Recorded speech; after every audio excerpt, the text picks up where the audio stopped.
I'm actually using some art from one of the artists. He's actually here, Alex McLeod, so hopefully he's not going to rip me a new one in terms of how I've used his artwork here. I wanted to talk to you today. This is me when I was probably about 6 or 7 years old. And I wanted to I'm going to stand at the podium, and I'm also going to use my iPhone as a prompt because I'm a technology kid. I wanted to talk to you about sort of what, obviously in putting this presentation together, just thinking about what I was like at your age. There's a little bit of cringing in terms of, I went to an art school, and I was a lot like Max Fisher from Rushmore, where I was actually, it's interesting kind of going back and thinking about it because in putting this together, I kind of thought about where I thought I would be when I was this age, which I'm old now, so it's unfortunate. But I'm actually not that far off, which I think the only reason I'm not that far off is probably because I was pretty ignorant in terms of like what the rules were. So I just kind of did what I wanted. You can kind of see from that picture, I was really hard as a kid. I didn't think too much about sort of how I was going to get there. I just kind of did things. And everyone always says to me, like, how'd you get to where you are? And I don't know. Like, it makes sense, I think, when I go through it as a story, but I was relentless. And I think, when I was a kid, I'll go to the next slide. There's me being bossy. When I was a kid, I made things up. I had imaginary friends. I used to like do dance shows in the living room. I would pretend that I could dance like Mike until my parents got bored and walked away.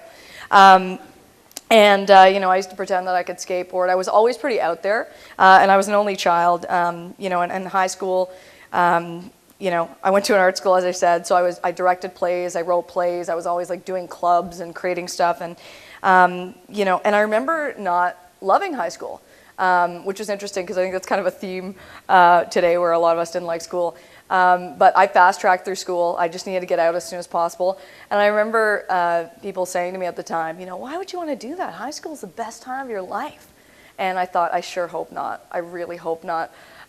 So ended up going to film school after high school, and I really wanted to be a director and make movies. And then when I got to film school, I realized that most people were there to drink and not to make movies. So I started making experimental film. And I think the irony of film school to me was I just didn't find it collaborative enough. I'd come from an art school where everyone was totally engaged in making stuff, and all of a sudden people weren't engaged anymore. And I think for me, and not engaged to the level that I was, which people ask me how I do all the things I do, and I don't know. I just do them. I have like all kinds of projects on the go at any given time. And I think looking back, I think figuring out what I was good at and then what I was supposed to do after high school was really just, if I look back at it and sort of look at it analytically, it was a matter of doing more of the stuff I liked doing and doing less of the stuff that I didn't like doing. And I think that's sort of, what it seems simple enough, but I think that's really what the motivator has been for me throughout my career, is just focus on the stuff I like doing. And, there's other people, and I think that's the thing for me in terms of collaboration. There's always going to be someone out there who can do the stuff you don't want to do, and some people like the stuff that you don't like, which is great. So I think, it's doing more of what you like and less of what you don't. But in saying that, I think there's still stuff that needs to be done. And I think that's the magic part is, finding those people to do the stuff that, they like and the stuff that you don't. And this is funny because I think, when I was a kid, I'm an executive producer by trade now. And when I was a kid, that was just called being bossy. So if you're a bossy kid, you might be a really good executive producer. This is the thing for me that I really learned, and I've had the pleasure of working in a lot of amazing places. I worked for CNN, I worked for UATV, I've worked for a lot of great advertising agencies, and as soon as I got into the work world, I worked with a lot of great people, don't get me wrong, but I basically figured out that it wasn't as collaborative as I expected, and believe me, I have not always been collaborative. As I said, I'm an only child, so, I was bossy, but I think the thing that I learned in going out there into sort of the rat race or the working world was that I figured it out, and I'd sort of figured it out, I think, when I was a kid, but I figured it out and really kind of proved the hypothesis, is that, people are wired to compete. And I think the thing, and I don't think it's our fault, and, we can't blame society or our parents or whatever, but I think, I don't think there's anything wrong with that, but I think it takes the focus away from the fun part, which is the team. And I think we'd all agree, whether you're playing sports or whether you're in a band or whether you're doing a play or whatever it is that you like to do, there's that dynamic that starts to happen when you're with other people. And the thing I always say, and I joke about it with people, where you're telling a story about something, and someone will one-up you and go, well, I did this or that. And I always say it's not a contest. And I think it's, to me, and I actually photoshopped this myself because it's not a contest. I think, and that's what I realized. I think when I was sort of starting out in my career, there's a lot of this, wanting to sort of keep things to yourself. And I work primarily in the digital space.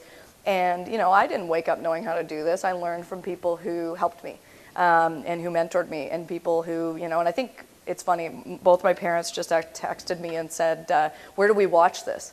Which is funny because, again, as I told you, they would often leave in the middle of my performances because I was winging it. So I think there's something that happens when you're on a team, and again, you get this connection. And I think when I got into the work world, there was a lot more politics than I had expected. And I remember thinking, if I ever have my own company, it's not going to be like that. And I think, I didn't understand why there was such a lack of talking, because talking seemed like a pretty simple thing.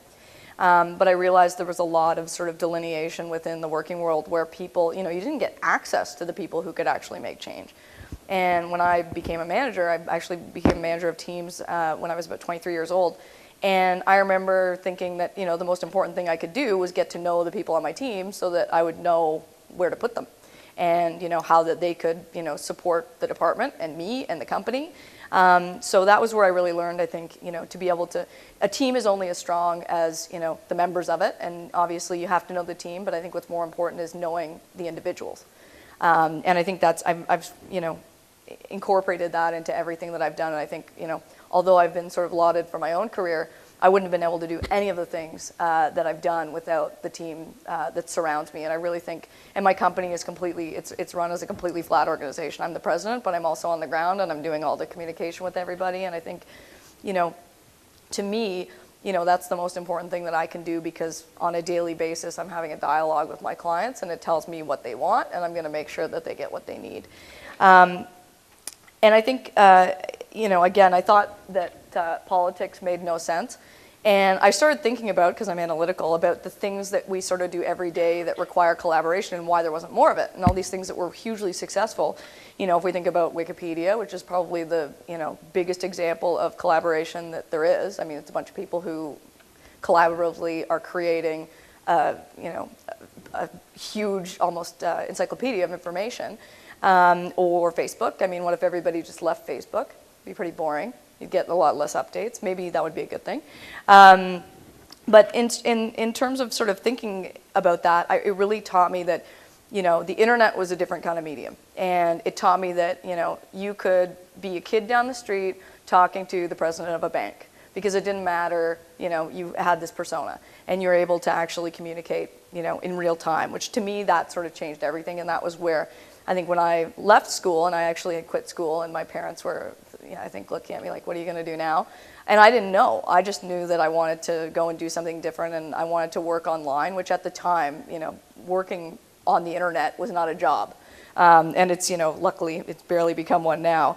But I think I like the idea of, being able to have that dialogue with all those different people. And it's still funny. I mean, people say to me, how did you meet all these people that you know? And I have a pretty huge social network, but to me it was always, if I liked something that someone was saying, I would talk to them.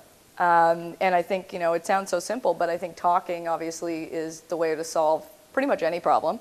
And it's definitely, I mean, all the people that I know in my life and that have, helped me to do the things that I do, it's really been through just interest and engagement. And, everyone's doing interesting stuff and actually being inquisitive about it. And I think that's where I still, I'm still like a 7-year-old. I have a playroom at my house. I collect a lot of stuff. And for me, it's always just about sort of keeping it interesting. And I think, if we think about all the things that we do on a daily basis that require, collaboration to exist, and certainly everything I do professionally and personally, we wouldn't be able to do any of the things we do without, community engagement. So I think, and I said this earlier, but I think it's important to remember, this is some of my stuff, so I'm just going to show it to you. But I think for me, it's important to remember that collaboration and corroboration are not the same thing. And I think, again, if you think, and I mean, I wasn't always, as I said, collaborative. There were times when, you know, it's about encouraging people to do things, and you can definitely provide people with direction to do things, but I think the end product is a lot better, obviously, when you're listening to other people. And I think you guys learned that earlier with the exercise you did with the Science Center.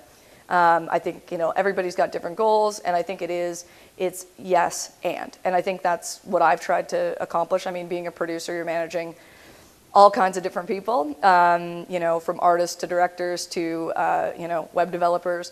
And to me, the only reason I'm able to do that so successfully, and I think the only reason that the work has been so great, is because we listen to each other.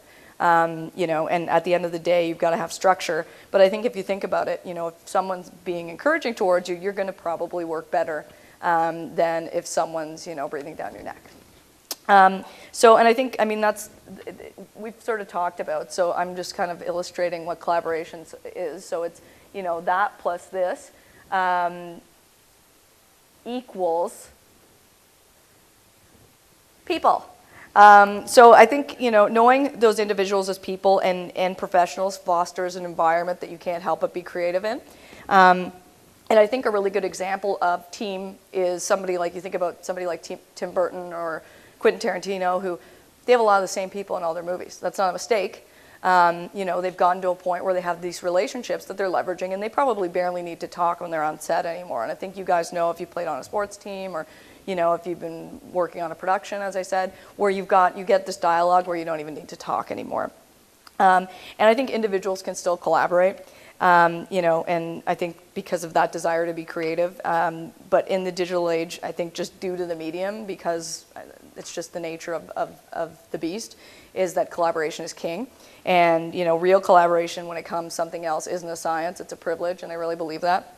And again, I think for me, it's one of those things where I think the difference between, and there's actually a quote in your program, which is funny because I'm going to say it, but the difference between bad and good and great, I think, is only a few things. And I mean, anybody can have an idea, and I'm sure you've seen this, where somebody has an idea, but there's this whole idea of circumstance getting in front of you and you're not able to actually execute it. But I think the important thing to remember is that, you know, if you have talent, if you have passion, which we've talked a lot about today, but self-knowledge is really important. Anyone can have a good idea, but it takes those things to be able to actually make it come to life. And I think that's the differentiator. And, you know, life is too short to be mediocre, and I think you have to pursue things relentlessly. And the one thing that I've learned, and I think when you're going out into the career world and you think about, you know, making money, et cetera, and the one thing that I can tell you, which I wish someone would have told me, you know, 10, 15, however many years ago, is that money really is a side effect of doing great work. It is, you know, and I think if you're in the pursuit of money solely, you're not gonna be as successful or fulfilled, and you're not gonna have fun.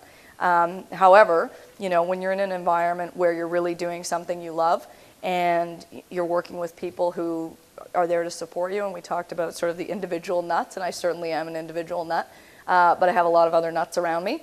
You know, and money and success are certainly a side effect of that. And I think it's also about, you know, investing in those things and looking at new opportunities. And I'm one of those people who, whenever people ask for a meeting with me, I always do it, because I remember the people who gave me a chance, and I also remember the people who said, you don't have any experience. And to me, I think that's sort of the greatest thing I can impart today. And I think there's a quote by George Bernard Shaw that basically talks about circumstances and those people who, you know, you can't go out there and look for circumstances. Those who find them make them, and I think that's the important thing. If you look at all the sort of the deck being stacked, a lot of times you don't necessarily have the opportunity to do things unless you actually, you know, grab the bull by the horns and pursue it relentlessly. And I've had interns and other people who've worked with me who've just spent the day with me, and I think, you know, and those have been sort of the big moments in my career where I look back, and I mean, as I mentioned, I worked at CNN, and they gave me a chance. And I didn't have any experience. They gave me a chance. And I've always sort of imparted that going forward. So I'd love to impart that in you guys today. And I think, you know, it's really important to stay close to the people around you and listen to the people around you, because, I mean, we really are better together. And that's about it. I mean, I just really wanted to kind of talk to you a little bit about my experience and tell you that people are important. And thank you very much.